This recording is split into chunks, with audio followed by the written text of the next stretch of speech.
C'est quoi ce bazar autour d'Emmanuel Macron? Il y a une vidéo d'Emmanuel Macron qui vient d'apparaître, elle est absolument partout sur internet. C'est un discours qu'il prononce au Kenya lors du sommet franco-africain. Alors effectivement, discours d'Emmanuel Macron, sommet franco-africain, c'est partout sur internet.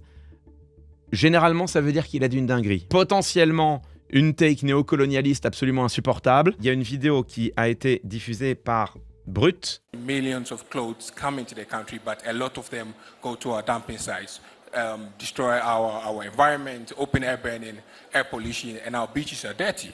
So then... Quoi? Mais qu'est-ce qu'il fait? Mais le gars, il s'est levé, il a interrompu un intervenant, il a levé la main comme ça, genre frérot, pardon, et il arrive sur scène. Already? You're not waiting your turn. Ah ouais. Ok. I will make order. Mais qu'est-ce qui est en train de se passer? Mais c'est pas une façon de se comporter, particulièrement quand on est un chef d'État français en Afrique. Enfin, je veux dire, ça rappelle quand même de sales souvenirs. Pardon. Excuse me, everybody. Hey, hey, hey. I'm sorry, guys, but it's impossible to speak about culture, to have people like that super inspired coming here, making a speech with such a noise. So this is a total lack of respect. So I suggest, if you want to have bilaterals or speak about somebody else, something else, you have bilateral rooms or you go outside. If you want to stay here, we listen to the people. And we play in the same game, okay? Thank you. And this, ladies and gentlemen, is called leadership. All right. So I'm just... Ok. Ce qui est compliqué, c'est que toute l'analyse de cette séquence est suspendue à une question. Oserait-il faire la même chose en Europe ou en France ou n'importe où ailleurs? En l'espèce, Emmanuel Macron, c'est toute la difficulté, a un historique de se déplacer en Afrique et de parler aux chefs d'État africains comme si c'était ses potes, en les tutoyant ou en leur parlant à minima avec une grande familiarité, des choses qu'on ne le voit pas faire ailleurs. Et effectivement, ces images-là, qui sont de l'ordre d'un néocolonialisme refoulé, sinon conscient, mais à minima refoulé, c'est-à-dire le chef d'État français qui arrive en Afrique et qui se comporte comme s'il était chez lui et comme si tout le monde était ses copains, avec une forme de légèreté, alors que c'est des chefs d'État, que parfois il connaît ni d'Ève ni d'Adam ou si peu, et qu'il se permettrait ça nulle part ailleurs. Quand tu as ces images à l'esprit et que tu vois cette séquence, tu peux tout à fait te dire, bon, c'est à minima... Ça, je pense que de toute façon, tout le monde sera d'accord, le syndrome du personnage principal, parce que par ailleurs, il y a une modératrice sur scène, il y a une modératrice qui est chargée de faire respecter l'ordre, même si lui, il est en droit éventuellement dans son coin de s'agacer du fait que il y a du bavardage et un brouhaha dans la salle, c'est pas du tout son rôle de rétablir le calme, de rétablir le silence, et s'il est en droit éventuellement de s'agacer contre une modératrice qui, selon lui, ne jouerait pas son rôle, ça ne l'autorise pas pour autant à monter sur scène comme ça, à venir s'exprimer de toute la hauteur que lui confère en plus son magistère de président de la République. C'est-à-dire que tout d'un coup, tu as le président de la République française qui débarque pour se comporter littéralement comme un chargé de TD qui essaye vainement de ramener l'ordre dans son cours. Je sais de quoi je parle. Donc, si c'était n'importe où ailleurs qu'en Afrique, on pourrait voir ça comme une séquence gênante par l'égocentrisme qu'elle révèle. Mais le fait que ça se passe en Afrique, on va beaucoup plus vite y voir le fait qu'il se permet ça ici parce qu'il se croit maître là où il est alors qu'il n'est pas chez lui et que c'est pas son rôle et que tu attends, tout président de la République que tu sois, tu attends. D'autant que, entre-temps, on a eu des images de la scène en contre-champ et là, on se rend compte d'une réalité assez différente. On se rend compte que la prise de parole d'Emmanuel Macron n'a peut-être pas été si bien reçue que cela. En témoignent, regardez, les applaudissements clairsemés. So, this is a total lack of respect. Il y a quand même des choses qu'il ne faut pas oublier, c'est que Emmanuel Macron a eu des vraies déclarations racistes au sens propre du terme. Alors, pour ceux qui me diraient « tu surinterprètes, tu vas trop loin, rien ne te permet d'imaginer cela », quand tu parles d'un orateur ou d'une oratrice, tu dois parler de lui ou d'elle en prenant en considération ses discours précédents, ce qu'on sait de lui ou d'elle, et de la vision du monde, de ses valeurs qu'il ou elle a déjà révélé à travers ses discours. Je vous montre quand même. Emmanuel Macron vient à peine d'être élu président de la République. Il est en campagne pour les législatives. Il est en déplacement ici dans un musée de la marine, un musée naval. Et au cours de ce déplacement, il va voir notamment une maquette de kwassa-kwassa. Les kwassa-kwassa, c'est les barques que les Comoriens utilisent pour tenter, au péril de leur vie, de gagner les côtes mahoraises, les côtes de Mayotte. On va lui montrer cette maquette de kwassa-kwassa et lui, il va vouloir faire le malin et démontrer qu'il sait exactement de quoi il s'agit. Écoutez. Il y a des tapouilles et des kwassa-kwassa. Ah non, c'est un Mayotte, les kwassa-kwassa. Pour les dents, vous êtes un connaisseur. Mais le kwassa-kwassa pêche peu. Il pêche peu. amène du comoréen. C'est différent. Le kwassa-kwassa pêche peu, il amène du comorien. Article partitif comme du pain ou du pâté. Par définition, cette expression, elle est déshumanisante. Elle ramène l'immigration comorienne à une masse informe dans laquelle on peut piocher à grosses paluches pour tenter de les renvoyer éventuellement sur leur rivage du comorien. C'est une tournure grammaticale qui, par définition, est péjorative et déshumanisante. C'est, au sens le plus strict du terme, raciste. Deuxième pièce du dossier, mais c'est un dossier qu'il est important d'avoir quand même à l'esprit. Est-ce que vous vous souvenez de Christophe Détinger ? Si je vous dis que c'est le boxeur des Gilets jaunes, là sans doute que ça vous rappelle quelque chose, souvenez-vous, c'était au début du mouvement des Gilets jaunes, pendant une des nombreuses confrontations qu'il y avait eu entre les CRS et les manifestants Gilets jaunes, il y avait un boxeur, qui se trouve être gitan par ailleurs, Christophe Détinger, qui s'était confronté avec les CRS et ça avait donné des images qui étaient très impressionnantes. Christophe Détinger, derrière, avait fait l'objet d'une procédure de justice. À l'époque, il s'était exprimé pour justifier son geste, expliquer pourquoi il s'était retrouvé dans les Gilets jaunes. Je me suis fait gazer et à un moment, la colère est montée en moi et oui, j'ai mal réagi. Pourquoi est-ce qu'il était allé à la confrontation avec la police ? Je crois qu'il avait expliqué qu'il avait voulu défendre des manifestants qu'il estimait en danger face au CRS et qui n'avaient pas les moyens de se défendre. Bon. Monsieur Détinger est arrivé, il a enlevé le policier qui était sur moi en train de me donner des coups de pied avec ses chaussures coquées et il l'a projeté, il l'a enlevé. J'ai pu enfin pouvoir sortir de là, il m'a sauvé la vie. Et donc il avait parlé, Christophe Détinger. Voilà, il s'était expliqué. Emmanuel Macron avait réagi à cette interview. Christophe Détinger n'a pas les mots d'un gitan, selon Emmanuel Macron. Le boxeur, la vidéo qu'il a fait avant de se rendre, il a été briefé par un avocat d'extrême gauche. Ça se voit, le type, il n'a pas les mots d'un gitan, il n'a pas les mots d'un boxeur gitan. Fin de citation. Cette idée que un boxeur gitan, par définition, il s'exprime mal, il n'a pas d'argument, il n'est pas capable de présenter sa pensée de manière efficace, percutante et persuasive. C'est une idée évidemment totalement raciste. C'est de l'essentialisation sur la base de l'appartenance réelle ou supposée à une communauté. C'est la définition même du racisme. Le 19 décembre 2024, dernière pièce du dossier Le Monde publiait cette grande enquête sur Emmanuel Macron en plusieurs parties. Et là, vous avez le deuxième épisode qui s'appelait Emmanuel Macron, le double état permanent. Grande enquête de Raphaël Baquet, Ariane Chemin et Ivan Trippenbach. Dans cet article, on avait la citation suivante, attribuée au chef de l'État par plusieurs personnes qui étaient dans la pièce à ce moment-là. Le problème des urgences dans ce pays, c'est que c'est rempli de Mamadou, lance le chef de l'État.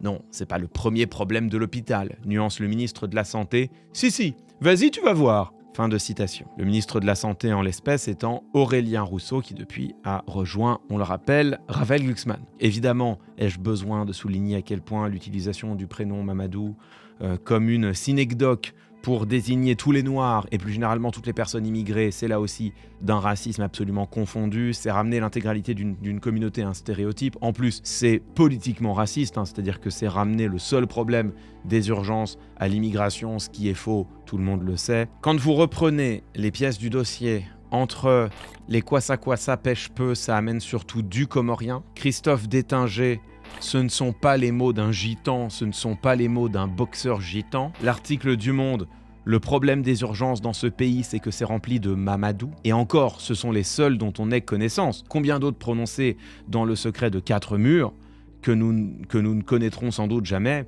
mais qui sans le moindre doute, ont dû échapper à cet individu dont on voit bien de quoi il est capable. Tout cela, c'est vraiment le dossier racisme d'Emmanuel Macron. Il y a un deuxième dossier qu'on peut ouvrir en parallèle, c'est son dossier néocolonial paternaliste, dès lors qu'il s'agit soit d'anciennes colonies, soit de pays d'Afrique, soit de pays outre-Atlantique tels que Haïti, où Emmanuel Macron a été capable de déclarations d'un paternalisme absolument fou. Regardez à l'époque, on est en novembre 2017. C'est la première année, ce sont même les 6 premiers mois du mandat d'Emmanuel Macron.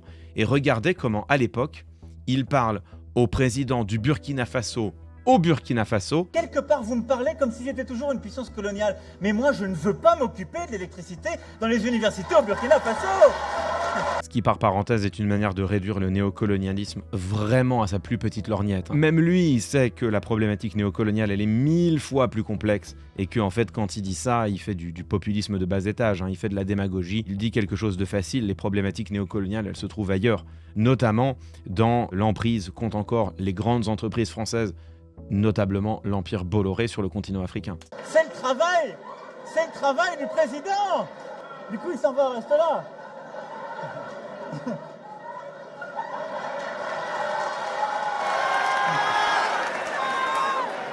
Du coup, il est parti réparer la climatisation. Voilà la bonne blague. Reste là. Du coup, il est parti réparer la climatisation. Alors, il y a le tutoiement en public. Évidemment, que les deux chefs d'État se soient tutoyés lors de leurs entrevues privées, peut-être. Mais le tutoiement comme ça en public devant une foule, c'est quand même une marque d'irrespect qui, en termes diplomatiques, me paraît assez claire. Et puis cette blague, quoi. Du coup, il s'en va, il est parti réparer la climatisation. Si ça, c'est pas une manière de se comporter avec une légèreté que l'on a vu Emmanuel Macron affecter nulle part ailleurs, sauf sur le continent africain. C'est-à-dire qu'à chaque fois qu'Emmanuel Macron est allé sur le continent africain, il s'est passé ce genre de truc. Il leur parle avec une légèreté, un surplomb, absolument scandaleux et qui, encore une fois, est la preuve d'une forme de paternalisme que l'on ne peut qualifier autrement, me semble-t-il, que de néocolonial. Et alors attendez, si on veut ouvrir le dossier néocolonial, c'est bien plus tard, c'est en novembre 2024. Emmanuel Macron était en déplacement aux États-Unis pour le G20 et écoutez comment Emmanuel Macron parlait des Haïtiens. Les Haïtiens qui, encore aujourd'hui, sont l'une des populations qui vit dans des conditions de précarité, de misère, parmi les plus terribles à la surface du globe. Écoutez comment Emmanuel Macron parlait des Haïtiens. Franchement, c'est les Haïtiens qui ont tué Haïti, en laissant le narcotrafic. Et là, ce qu'ils ont fait, le Premier ministre était super, il est défendu, ils l'ont viré. C'était terrible, c'est terrible. Et moi, je ne peux pas remplacer, ils sont complètement cons. Ils n'auraient jamais dû le sortir. Le Premier ministre était formidable. Est-ce qu'il parle de la population haïtienne dans son ensemble? On peut le croire. Est-ce qu'il parle du reste des responsables politiques haïtiens, ceux qui sont responsables d'un changement de président?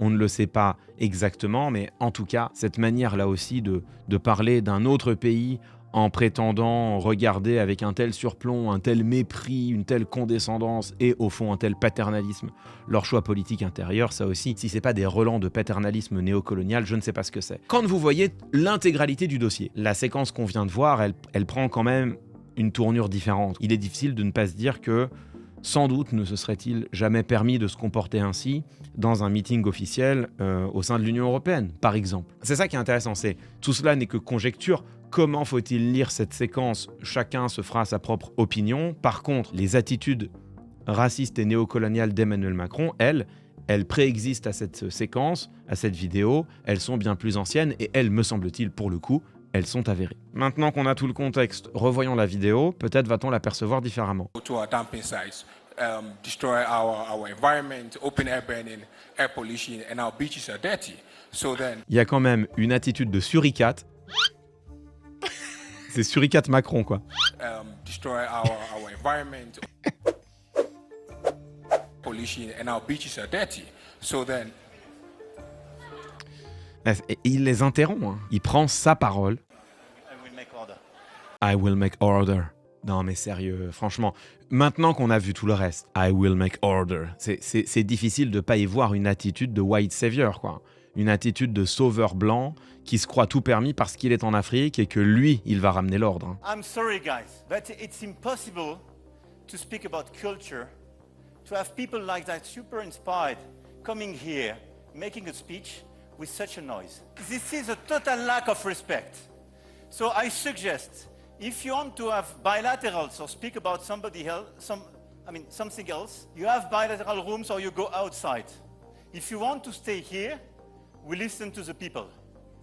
And we play in the same game, okay? Thank you. And this, ladies and gentlemen, is called leadership. Ouais, bah maintenant qu'on revoit la vidéo à la lumière de tout ce qu'on a vu avant, moi je l'aurais peut-être appelé différemment. En effet, le moment où il s'empare du micro et où il dit « I will make order », c'est vraiment difficile de pas y voir. Alors, le syndrome du personnage principal, l'égocentrisme absolu du président de la République, tout ça, oui, bien sûr, mais une forme de figure du sauveur blanc qui se croit tout permis parce qu'il est en Afrique et que lui, il va ramener l'ordre. Hein. C'est difficile quand même de pas y voir au moins des connotations, des accents néocoloniaux, voire une forme de racisme avec cette idée que c'est quoi cette foule qui ne sait pas se tenir. Est-ce qu'il faut voir dans cette séquence du néocolonialisme? Sans doute un peu. Est-ce qu'il faut y voir du racisme? Je vous laisse le soin d'en décider. Est-ce qu'il faut y voir le poids écrasant, démesuré et pour tout dire un peu ridicule de l'ego de notre président de la République? Ça me semble tout à fait hors de doute. En tout cas, ce qui est intéressant, c'est que cette séquence aura été l'occasion pour nous de revenir sur d'autres qui, elles, sont parfaitement explicites, qui sont totalement établies, dans lesquelles on voit poindre, pour certaines, un néocolonialisme, pour d'autres, un racisme du président de la République, qui sont proprement indéniables et qu'on a oublié. On a un peu facilement oublié tout ça, oublié le fait que nous avons, depuis maintenant presque une dizaine d'années à la tête de la République française, un homme dont certaines des déclarations ne valent pas mieux que le bruit et l'odeur de Jacques Chirac. Or, quand Jacques Chirac dit cela, il n'est alors pas président de la République et il s'en excusera quelques années plus tard, qualifiant cette phrase de la plus infamante de sa carrière. Dans une vie politique, on n'évite pas de dire des bêtises de temps en temps. Eh bien, quand on a dit une bêtise, il faut le reconnaître. C'était un propos malheureux. Là, on a un homme qui a eu des sorties qui sont, pour tout dire, pas loin d'être aussi terrible, pas loin d'être aussi raciste, et qui lui non seulement ne s'en est jamais excusé, mais pire, à qui on ne l'a jamais vraiment reproché. N'oublions pas cela, c'est aussi de ces séquences qu'il faudra se souvenir à l'heure de faire bientôt le bilan du macronisme.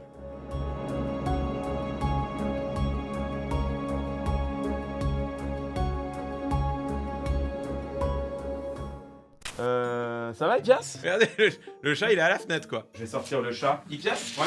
Ah, le salopard, il va me faire courir partout. Pause pub, il faut que j'attrape le chat.